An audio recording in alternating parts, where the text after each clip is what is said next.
Instagram. Good morning, good afternoon, or good evening, wherever you are watching us from today. I'm so pleased to welcome you to another episode of Shifting from Grudge to Grit, Grace, and Gratitude. Please do not hesitate to engage us, as we have always welcomed interaction from our guests. We have some of our regulars that are very enthusiastic that we probably might see again today from the US. Those that are on Instagram, thank you for being here. YouTube, just know that some of your comments will come through, not all of it, but we do value seeing them. Without further ado, I'm going to first hand over to Jamila to say her hellos, and then I will introduce. I'm going to say it the first time, Dr. Jonathan Marion, but we will refer to him as Jonathan throughout the rest of the conversation. Over to you, Jamila. Thank you, Anissa, and a warm welcome to all of our listeners, and especially to you, Dr. Jonathan. I'll also just say it for the first time and the last time.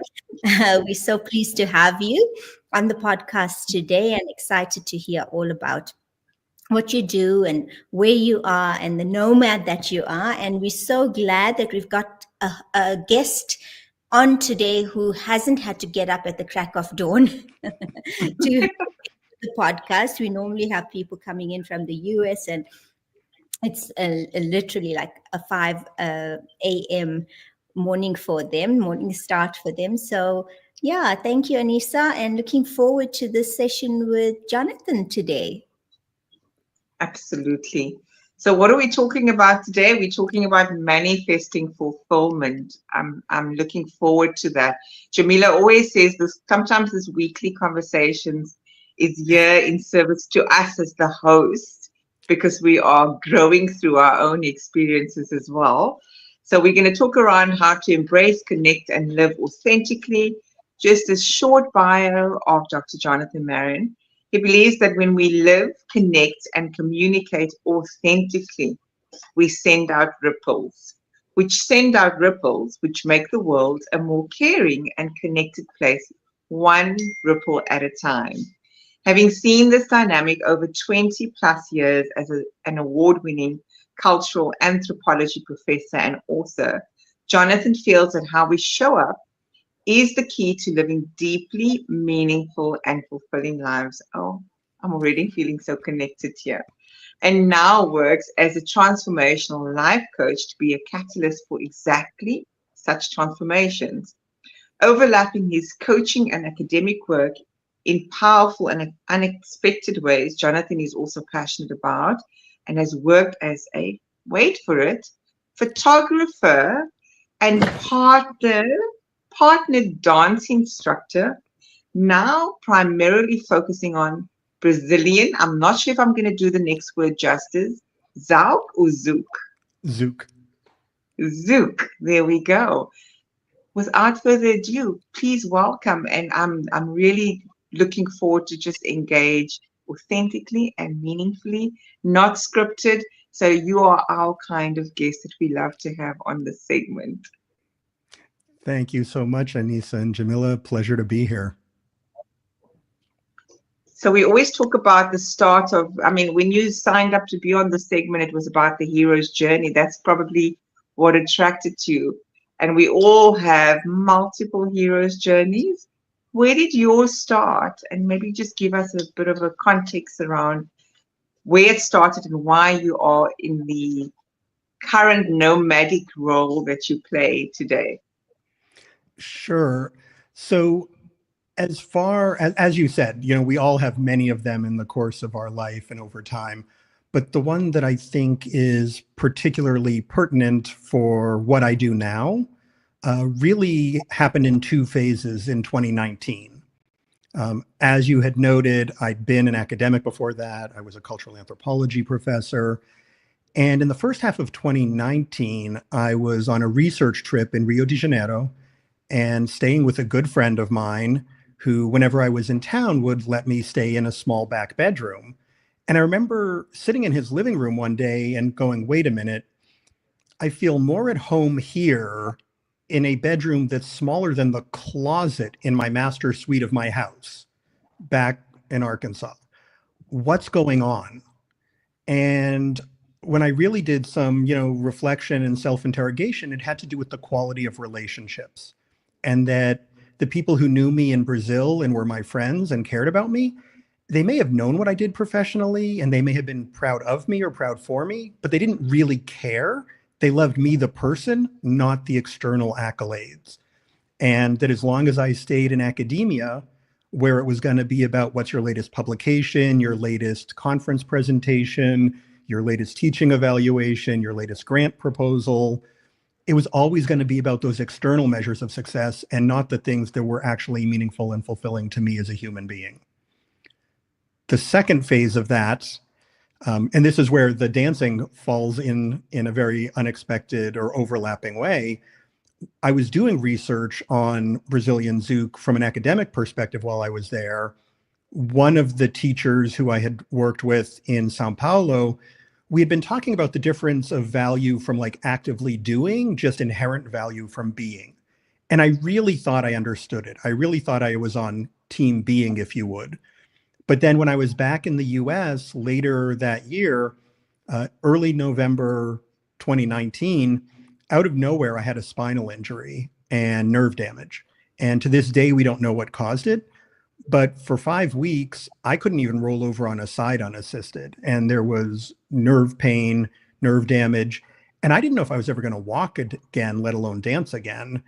And you have all of these existential questions of, do I have the same value as a human being? Am I even the same Jonathan? Do I have the same value as Jonathan? And so it was really coming to grapple with all of those things that between the, I don't want to stay in academia and, here's this injury and I don't even know what's going to come of it. That was really the, crucible of it for me. Wow. Tell me, Jonathan, you did mention to me that you've been a nomad now for about 3 years or so. What is it that got you to be a nomad and to travel all over? And you are now soon to be based permanently in Portugal. Could you share a little bit about that journey with us? Yeah, it'd be my pleasure. So recognizing that I didn't want to stay in academia, I really had to think about, well, what do I want to do? What is going to be fulfilling? And I realized that as a tenured professor in the United States, 40% of my job was research. Okay, I'm good at it, multiple, academic books and publications, but I don't love doing that. And 20% was professional service. Okay, I'm good at it. I've been the president of 2 national organizations. I don't love doing that. And 40% was teaching. And it was like, okay, but not all of it. I don't love standing in front of a classroom and just giving a lecture. I don't love grading papers. I don't love arguing with students about why they don't deserve the top grade for turning in the minimal effort. But those 5 minutes of informal conversations right before or after class where students had their own questions about how do things actually apply to them and how can they reconcile different, ideas that they've been presented with. Or my graduate students who are working on their master's or their doctorate, because I don't run a lab as a cultural anthropology professor. So it's not you're doing research under my project. It's I'm helping you figure out what are your questions and how are you going to find your own answers. Well, wait, help you, support you in figuring out your own questions and how you're going to find your own answers. That's what steered me in the direction of life coaching. And so I had started training in that. And then while I was dealing with the spinal injury, obviously couldn't walk, let alone dance, and then was just walking unassisted again when the pandemic hit. And so by the time the pandemic was sort of resolving, for the time being at least, I could move again, had been out of movement for quite a while, but was about to walk away from the academic job. Well, that meant I didn't have to stay in one place anymore. And so it was, well, wait, what are all of these opportunities, whether it's instructors I wanted to train with or dance events I wanted to go to, that in the past I hadn't been able to because of an academic calendar. I could only get away for very specific points in time. And so what started the nomading was just, okay, I'm leaving this job. I don't have to stay living in this location anymore. Why not take advantage of this and start to travel to the events I want to? And the more I had thought about it at the same time, I didn't want to be based in the US anymore. And so, again, it was a process. Honestly, Portugal came to me out of nowhere. I don't know where the idea came from. The more research I did, the more it felt right. And that's where I am at the moment, though I'm still in the middle of the process of getting the visa. And given the type of one I'm applying for, it's a much longer process than I'd anticipated. But that's okay. You know, there's opportunities and constraints to everything in life. And so for the most part, it's, you know, not so much places I want to go, but people or events that I want to be interacting with, involved with. Again, it comes back to the quality of relationships. That's a You very know, I big must, move, hey? yeah. I mean, everything from what it sounds like, Jonathan, was underpinned by these relationships. And what I'm hearing you say is that those mirrors of those relationships is what were the catalyst for you to understand where you were not in your truth. So what I'm also hearing is that discovering that you were not in your truth, you needed to realize that if you're not going to stay within your value system and show up daily within that, it's definitely not going to be relationships that are going to be serving you. So I find it so fascinating that in a foreign place, in a smaller environment, and I know I'm going back, but I'm kind of very intrigued by how that became almost your call to adventure, you know, and the fact that you heeded that call and then had to go through many trials with the spinal injury, but yet staying in the truth, coming back to Jamila's question, where now this nomadic lifestyle, it wasn't you intentionally necessarily seeking it out. What it sounds like is you took on the quest and you have manifested that. So I might be wrong, but this is what I'm gauging is what has now manifested for you. There was the fulfillment is just you are attracting it, not necessarily chasing it. I think there's a lot to that. And I would definitely agree I'm not chasing it. I think that, again, if we're chasing it, it's about something external. And the minute that we're focused on something external, the locus of control, the locus of, you know, satisfaction and fulfillment is something outside of ourselves. And we can't control things outside of ourselves.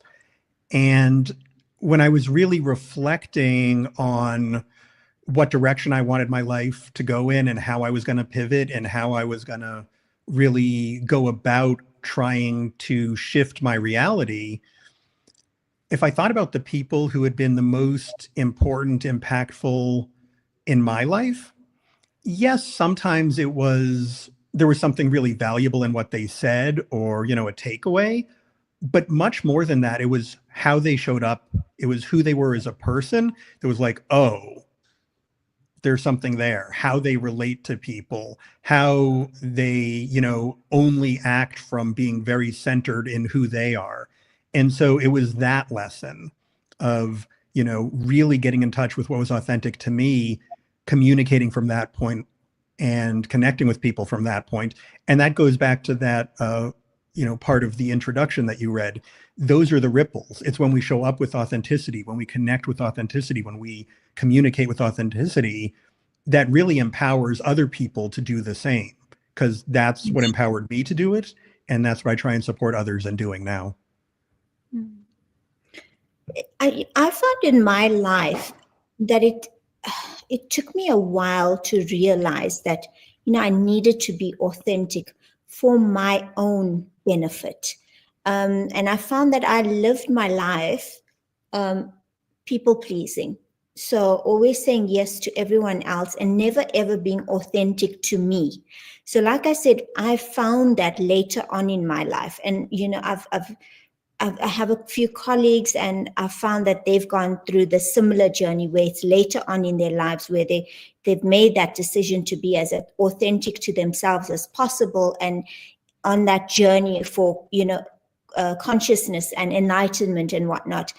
You find yourself as a doctor working with many students.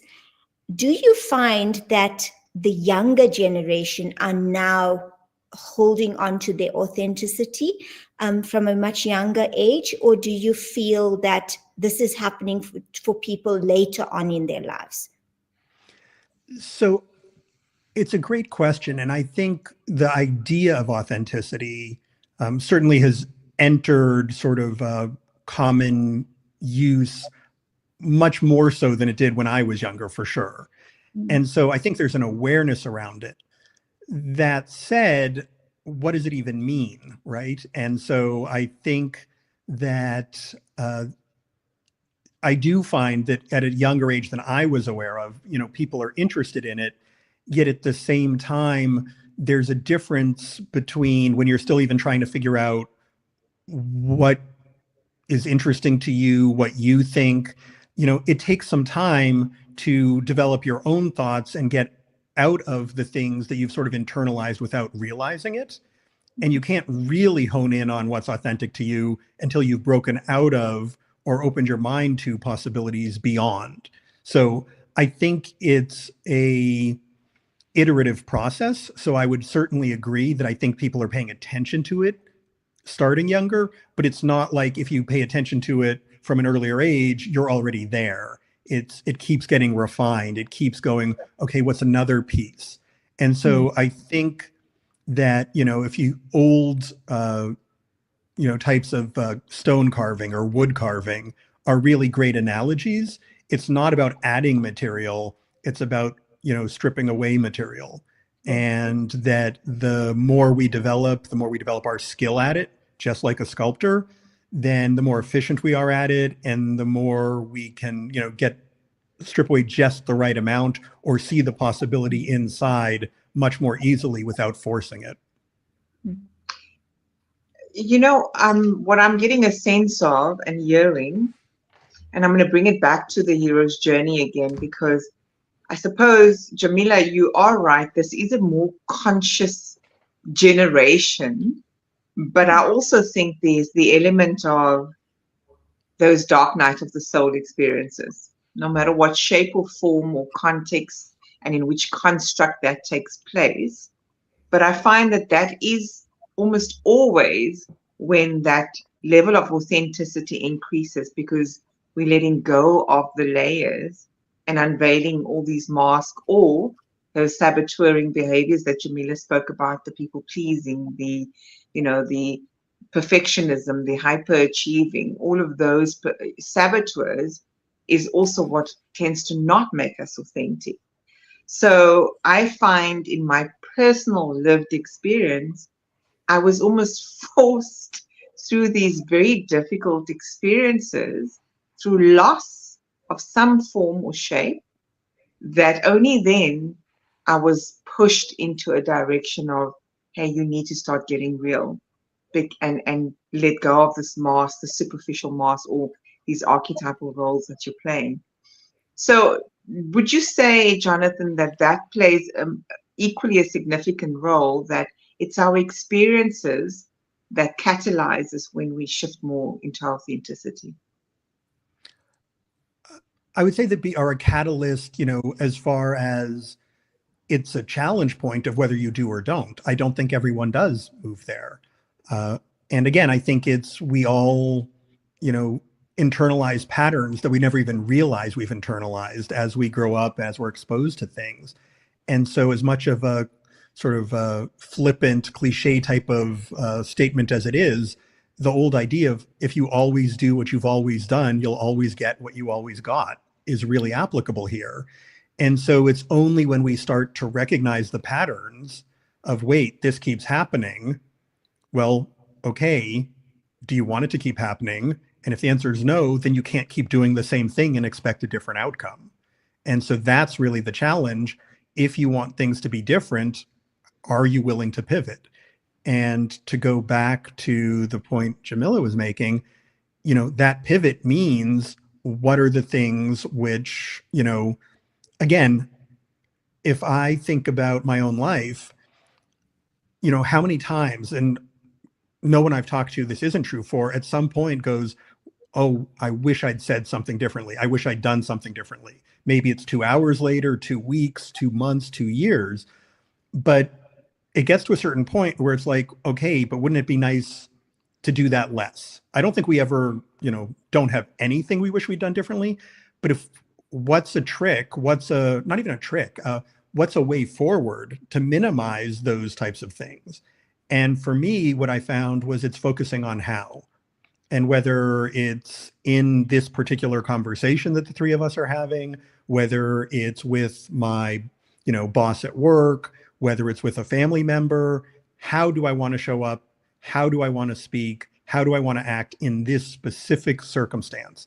And if I really focus on that, it's much less often that I look back on it and go, I wish I'd done that differently. Mm. I've got a 20, soon to be 26-year-old son. And when I look at the relationship that I have with him, and I compare that with the relationship that I had with my parents growing up, there's a huge difference, okay? And I had a fantastic childhood. I had a beautiful, wonderful childhood.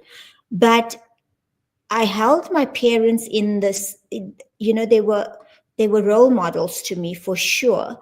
And in my eyes, they were perfection. Okay. But I never really got to know who they were as people. Okay.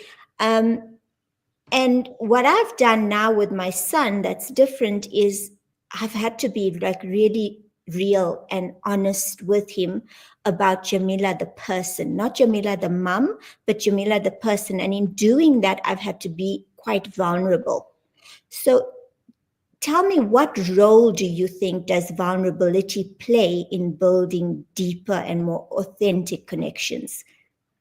Yeah, first, I just want to acknowledge what an amazing gift you're giving your son in doing that. Because I think you're absolutely right. If we're not willing to be vulnerable, that means that we're actually masking. You can't be authentic if you're masking. It doesn't mean that, we need to trauma bond or we need to purge and share everything with everyone.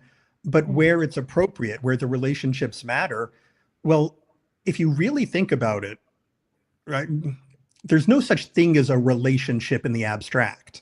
Like when people say, I'm doing it for the sake of the relationship. Well, the relationship isn't out there in space. It's relating. It's describing a process.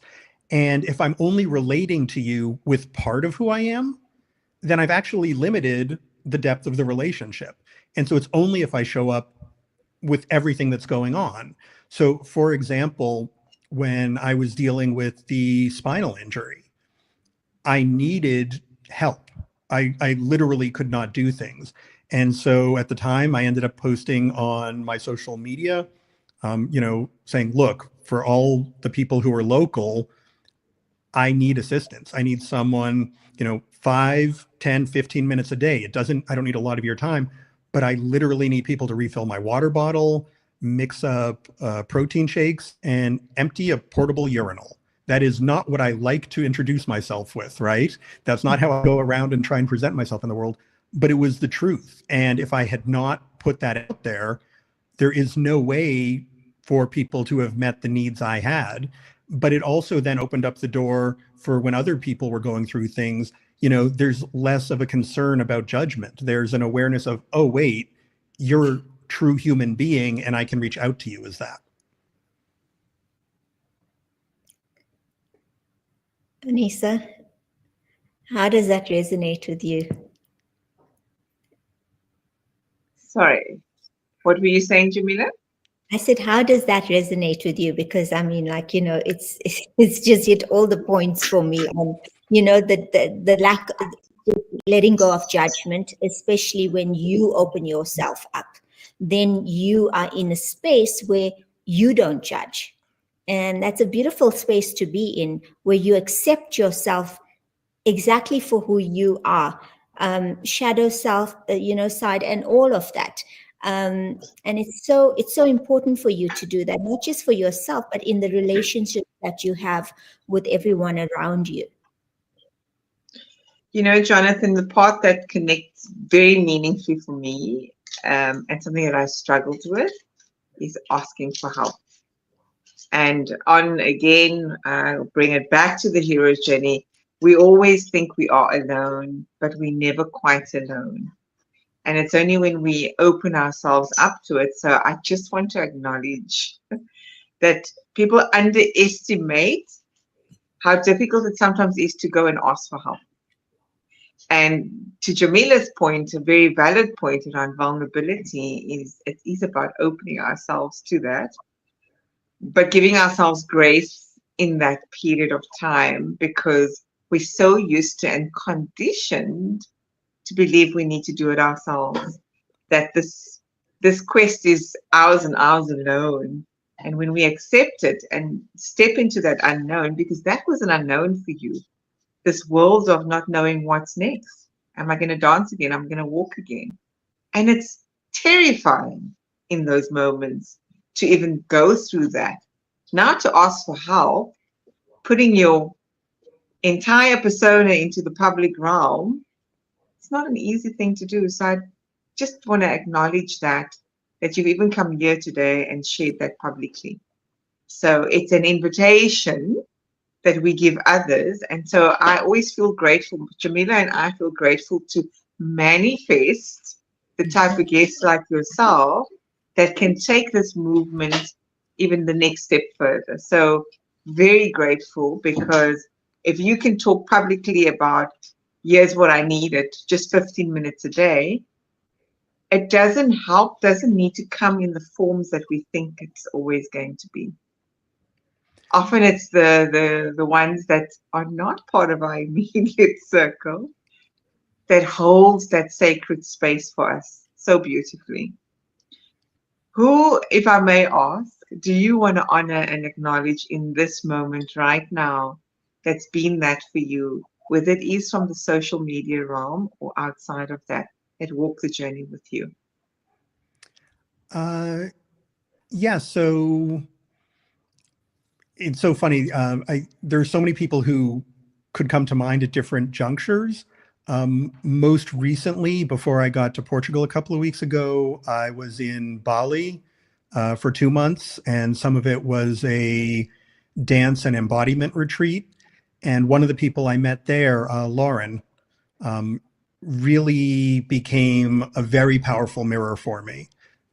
We ended up talking a bit after the event and then training together for a bit.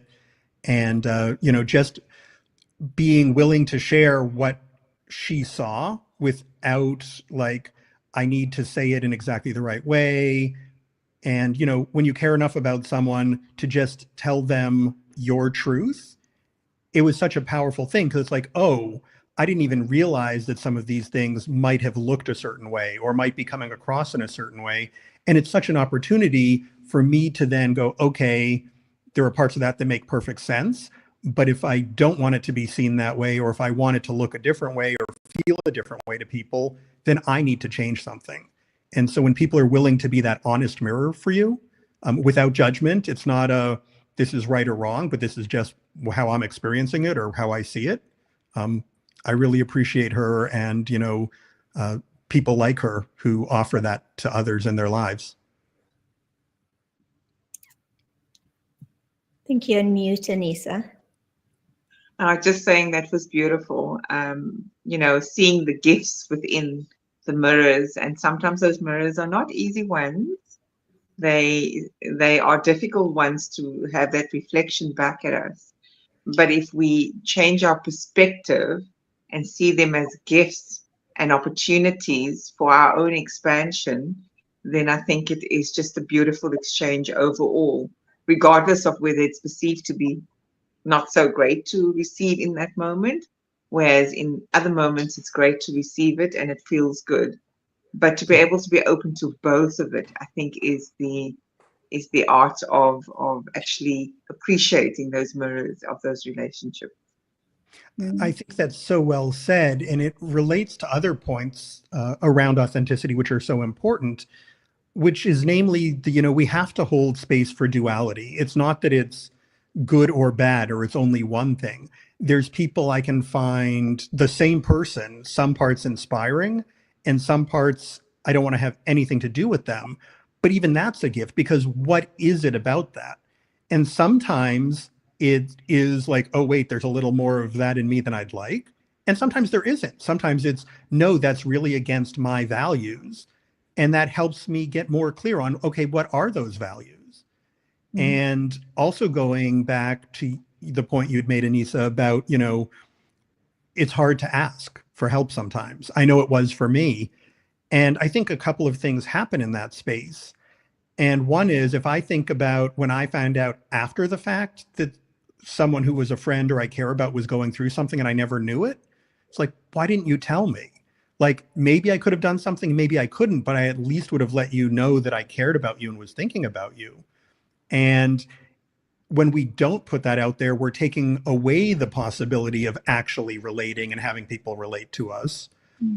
And at the same time, I'll be honest, some of the people who I thought or expected at the time to show up, they didn't. And it was disappointing and it hurt. At the same time, people I never would have guessed in 100 years, they showed up. And both are true. And even the people who were maybe disappointing, I'm not judging them for it. Like, at the time, yes, it hurt. Maybe it still does. But I don't know what else is going on in their life. I remember when I was in graduate school, someone who I was very good friends with was going through a health crisis. And I wish I could have been there for them more. But the type of thing they were dealing with was very similar to something I dealt with my mother for over 20 years when she was still alive. And on that type of thing, I was just too burnt out. I could not be there for that person. I wish I could have been, but I couldn't.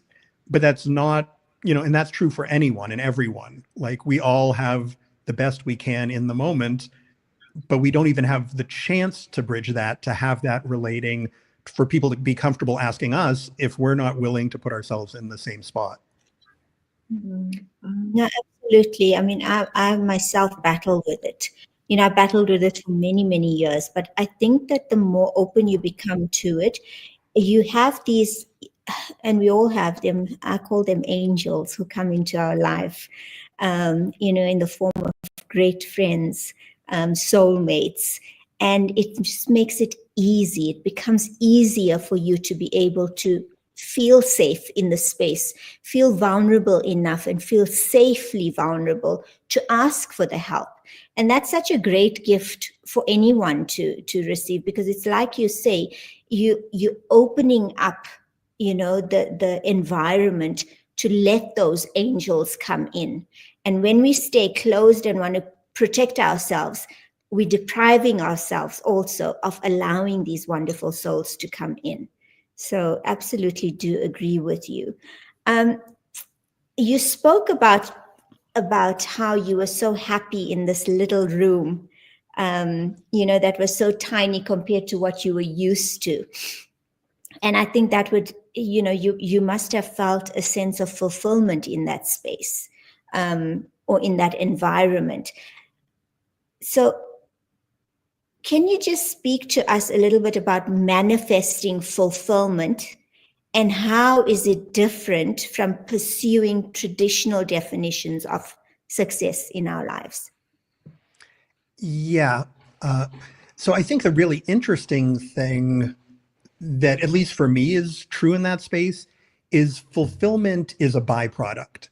If I try and chase fulfillment, it's like people who are trying to be happy, they're probably not going to get there because it's a byproduct.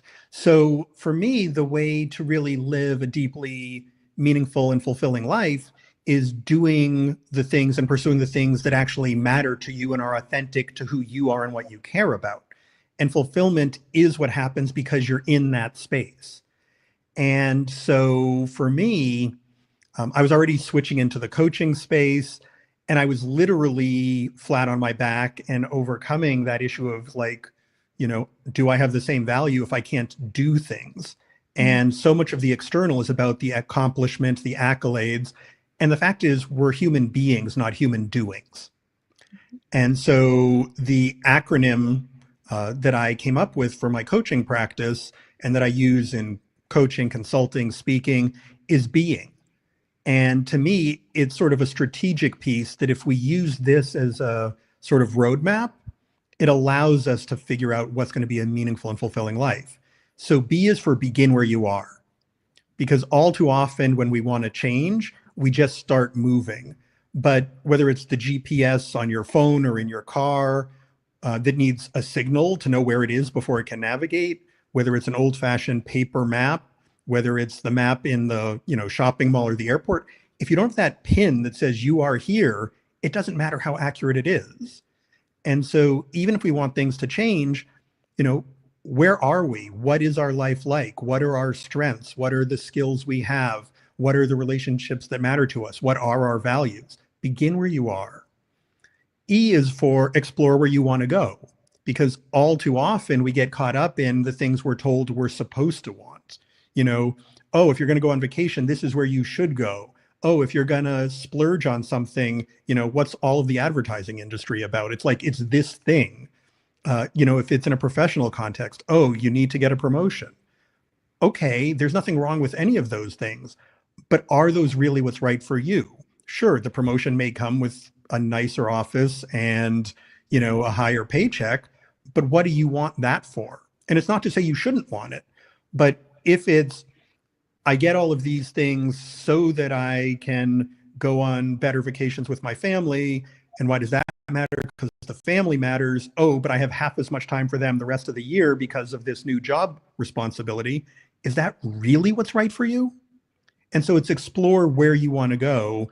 So again, people going on vacation. Some people want, tropical beach. Some people want to go skiing. Some people like, ecotourism in a rainforest. Some people want theater and museums. And there isn't a right answer. It's what's right for you at this juncture. Mhm.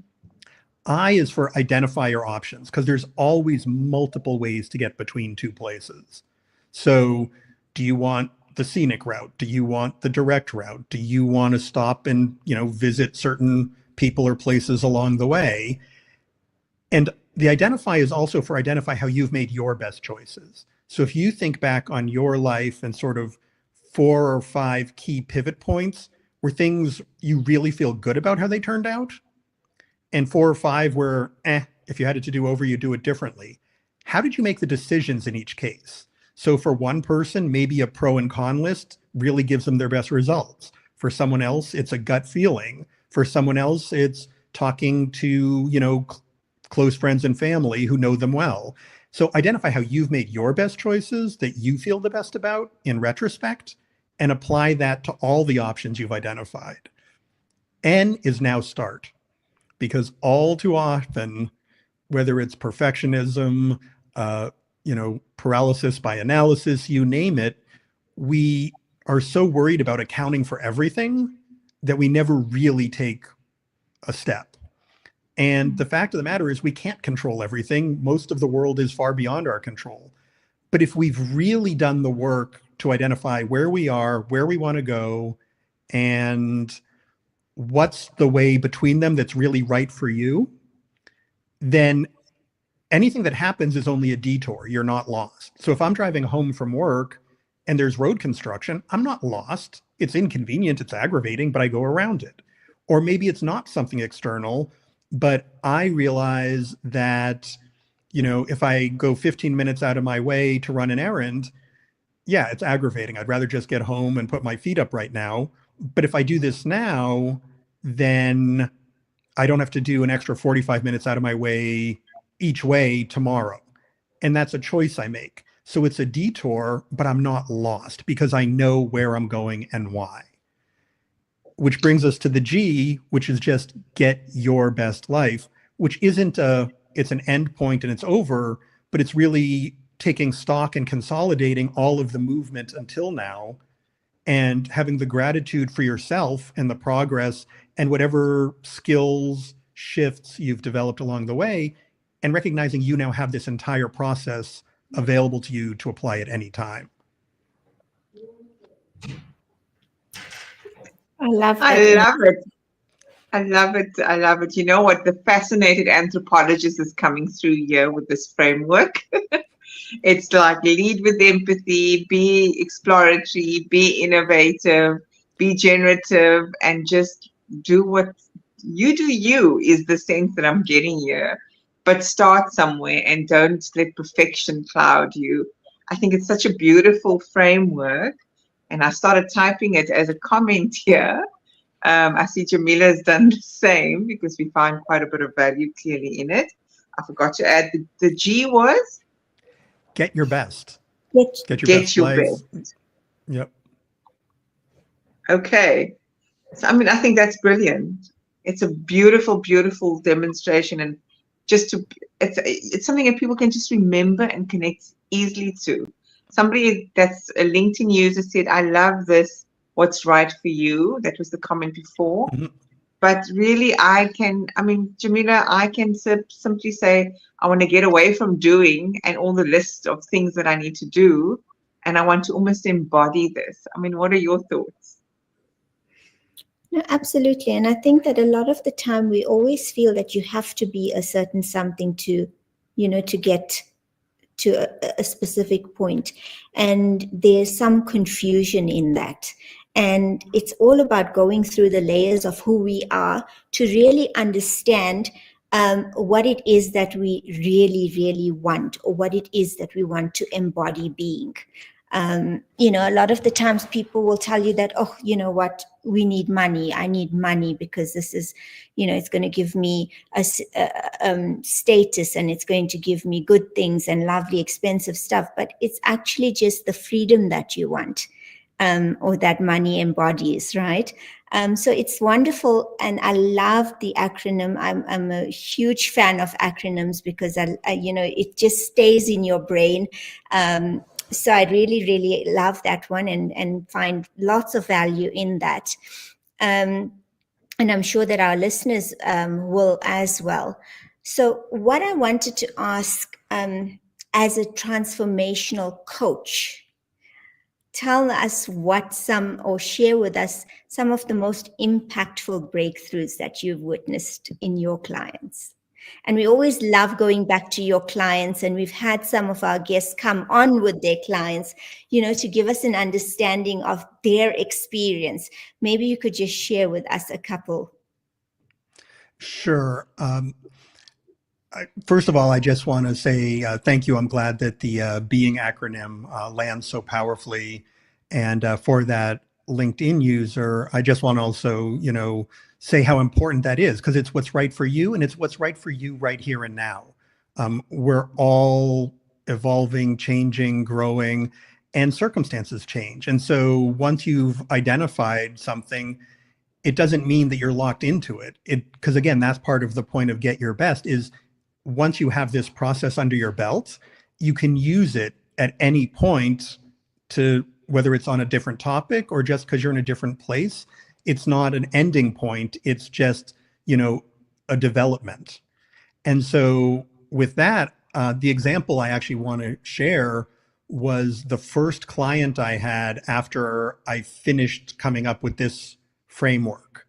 And the first client I actually took through the entire Being framework over a period of a little over 6 months. And his name is Charles Davidson.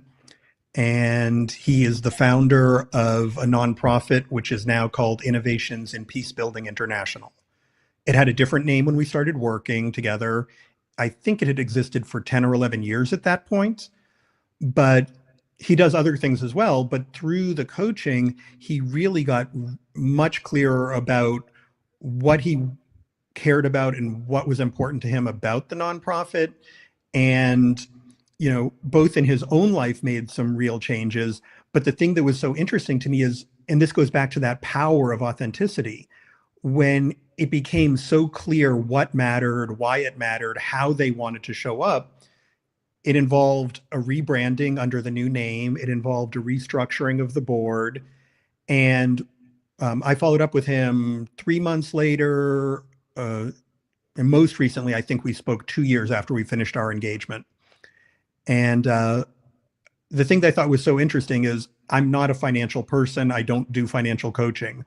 But 3 months after we finished our engagement, they had 3 times as much in the bank. And a year later, they had 10 times as much because they were so much clearer about what mattered to them and were so much more authentic about just this is who we are and this is what we do. I never once, talked to him about fitness. Like I do coach with, somatic coaching as well. It's one of the things I've trained in and I've worked in, but we weren't talking about that. But once he understood what mattered to him, then all of the things that don't stop being distractions, the things that do, like quality of life, shift. And he ended up losing 15 pounds over the 6 months we worked together, even though we never talked about it once. And so again, I think if you get clear on what matters to you and everything is in that line, then the other things just start to line up. And I know I experienced it when I decided, not only am I going to move in the direction of coaching, but I'm going to leave academia. All of a sudden the world the universe conspired to support me because I was clear on what mattered to me and why. And so I always use him. Go ahead. Sorry, go ahead. I thought you were done. Sorry. No, I was just saying, so I always use him as like my key example because it was just the first person who went through the entire process. And, other people have since then, obviously, but I didn't know how powerful it was at the time. It was just like, this is what made sense to me. Seeing the results that he got was like, okay, this really not only makes sense in my brain, but it works. And so he's the example I would always give for that.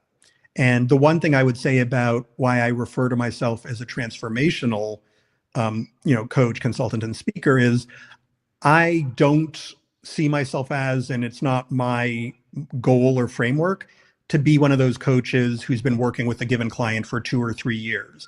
Like, sure, if you want to check back in with me, if you ever need support because life happens, great, I'm always here. But I really want to support and empower people to onboard whatever they need to make a transformation and go live their own life in a powerful, meaningful, fulfilling way. What I was getting excited to share with you and actually say what this gives me resonance of is creating alchemy and alchemizing transformation for your clients. So for me, the book, The Alchemist, is absolutely one of my all-time favorites.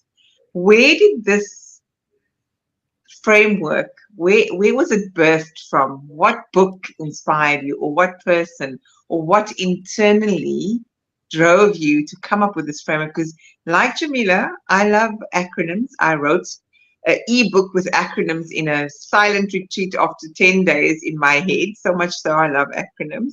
But there's something that always inspires us to come up with these frameworks because there's an embodiment of it in our essence. What was it for you? Yeah, fantastic question. I first heard that idea of, we're human beings, not human doings, from a friend in a phone conversation in February of 2019. But then it was really a conversation the next month, March, when I was in Sao Paulo. And this dance teacher who I was referencing, Brenda G. Cavallo, who's really the best human being I know. And we were in the context of dance, but talking about doing versus being. And like, do you need to actively be trying to, use muscle and, engagement and, obviously we always need to use some engagement or we collapse into a puddle of, protoplasm on the floor. There's some amount of engagement, but what's the least necessary? What's the, least extra stress or effort that's needed to just exist in the world in the ways that we want to? And depending what's happening, it might be more or less. It's not a static answer, but it's like the illusion of talking about balance. Well, balance isn't static. It's balancing. It's an active process. So again, being is not static. Being is an active state. But so being a human being is active, but it's not about the what. It's about the how. And so it was I really thought I'd understood and I'd internalized the value of being overdoing. But then when I literally couldn't do, when I was, with the pain and the near paralysis of the nerve damage and the spinal injury, when I was just interrogating all that for myself, it's like, okay, if being is really what matters, and I'm in the middle of, developing my own approach to coaching, how can I, put that front and center? And so it's really Brenda more than anyone else. And to this day, I even left her a voice message about it, I think 2 weeks ago. When I first met her years and years ago, actually in Mexico, probably had her on a bit of a pedestal. I was still very new to the dance form, and she was this, world-class instructor. Now we're friends, but it's a long time later, many experiences over many years later. But I'm so much more impressed with her now, because it's not that she's just this different type of like person who just naturally shows up from such a grounded, centered place in who she is with all of this vulnerability. It's not that she just grew up that way or it's inherent. It takes work. And, it takes, facing, the challenges, the demons, if you will, the dragons, if you will. It has to do with, integrating the shadow parts of ourselves or whatever other model you want to use. But recognizing that we all have challenges, we all have things that we might call flaws. But the minute that we talk about like good or bad emotions, we're misunderstanding, because an emotion is just saying this matters to me. And it's a label when we say it's good or bad. And if we're willing to just say, look, something's bothering me, I'm upset, I'm, distraught, I'm disgusted, I'm angry, those are all real things. But just going, okay, am I just going to shy away from that? Am I going to retreat from that? Am I going to lash out from that? Or am I willing to sit down and go, what the heck is going on? And how do I want to show up? And so I don't know if either of you or your listeners are familiar. I'll probably butcher the pronunciation, but the Japanese practice of kintsukuroi or kintsugi, which is to mend with gold. And so it's the idea of pottery that's been shattered, but then you use like gold filigree or something to fill it in. I think it's such an apt analogy for who we are as human beings, because no one goes through life without getting some cracks and breaks along the way. But do you just sit there and lament it? Do you blame the person who knocked it over and stay there? Do you just sit there and go, what could it have been? How useful could it have been? But I can't use it now because it's broken. Or do you fix it? And when you fix it, do you just sort of do it in the most haphazard way you can? Or do you take time and consideration and put it back together with the best possible, as far as function, as far as appearance? And it's so much more beautiful now, because now it's truly authentic and unique in what it is and what experience it's gone through. And so I think if we embrace that we all face challenges, if you want to go back to the hero's journey, we all have those, absolute breaking points. But where do you go from there? How do you fill in your life? And so I think it's tragic in some ways. But my mother, when I was an infant, her brother committed suicide. And then when I was 18, my mother was in a bad car accident and had lasting brain damage the rest of her life. And so even near the end, she would tell the story of when she was young, her brother, who was 10 years older than her, would say, whatever happens to our parents, we'll always have each other. And it always felt to me like she felt betrayed that he had left. And so, yes, when you're younger, I get it, but it's 30 years later, it's almost 40 years later. At what point do you stop holding on to what could have been? At what point do you stop saying you feel like you were cheated out of things by the brain injury? I'm not saying it's not tragic. I'm not saying it isn't a setback, but at what point do you say, okay, this happened? And there's no set timeline. It's not a year later should be then, but at some point you have to say, what do I want to do from here going forward? Absolutely. And we find ourselves stuck in these patterns, right? Because we have these expectations as we grow up, and life is supposed to be so perfect. You're supposed to be so perfect. But it's about allowing yourself to be okay with the imperfections and understanding that they are a part of who we are. They make us who we are.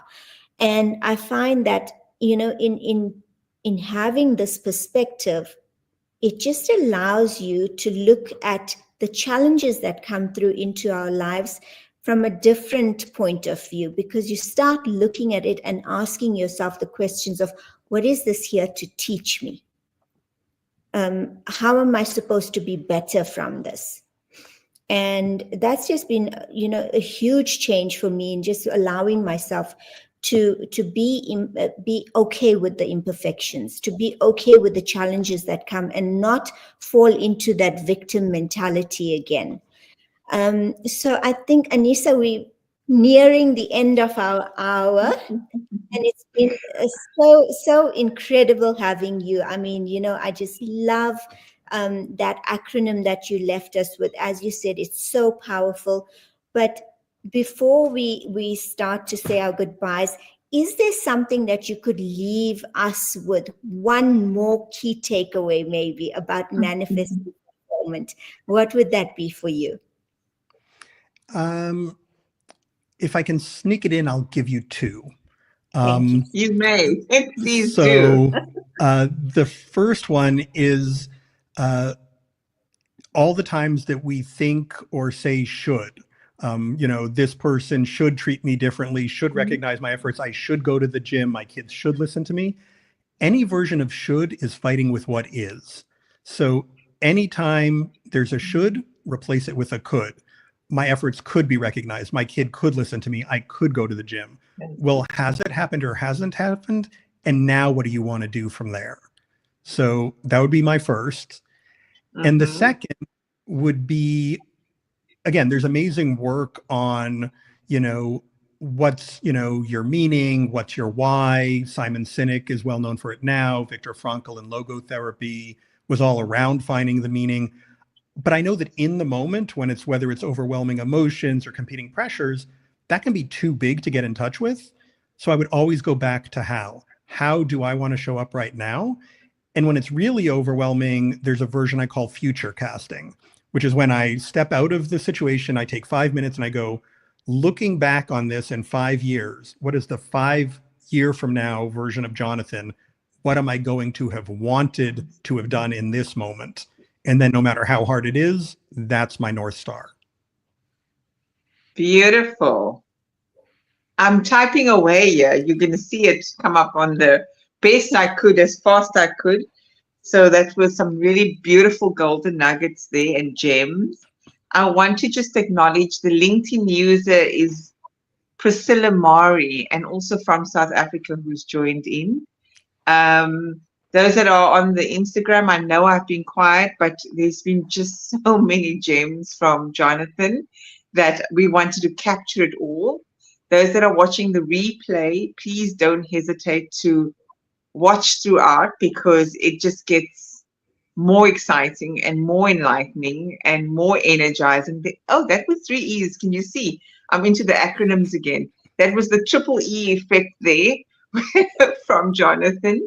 And I certainly can resonate with quite a bit of this. And I suppose for me, if I had to summarize this segment today, it is absolutely stepping into your most authentic version of who you have always been, but may have lost along the way. And it's almost coming back home to yourself. And I suppose that's why when Jonathan can live a nomadic life, because he has come home to himself. And it doesn't matter where he's living, whether he's in a 1-bedroom or in a mansion or a tropical destination. If you're not home within yourself and you don't feel that belonging within yourself, it's going to be very difficult to manifest fulfillment outside of yourself. So I hope I've done that summary justice. Any final point you want to say, Jonathan and Jamila? Go ahead, Jonathan. Sure. No, I think that last point is really apt because I have so many people who are like, wait, you don't live anywhere? I'm like, no, I live wherever I am.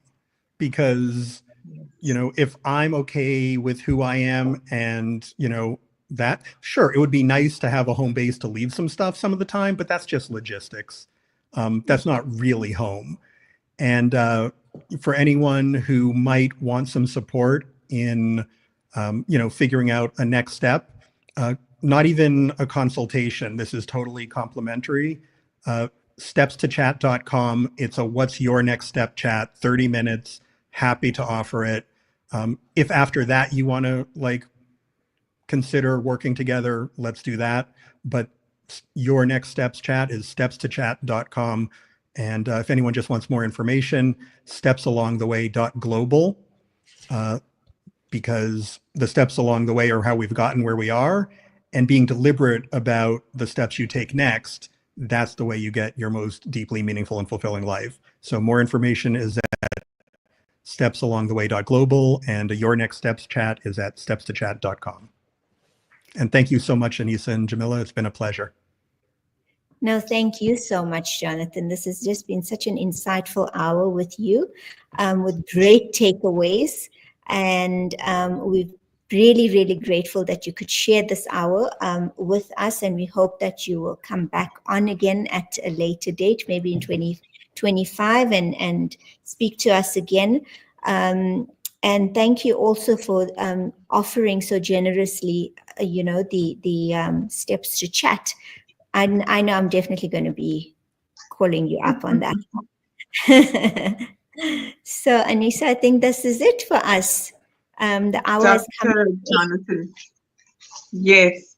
We just normally do a short debrief, so don't go away when I end the live so that we can do a 1 minute debrief. And I just want to make sure stepstochat.com was the one, stepsalongtheway.com, and Steps Along the Way Global. Stepstochat.com and stepsalongtheway.global. Those are the two.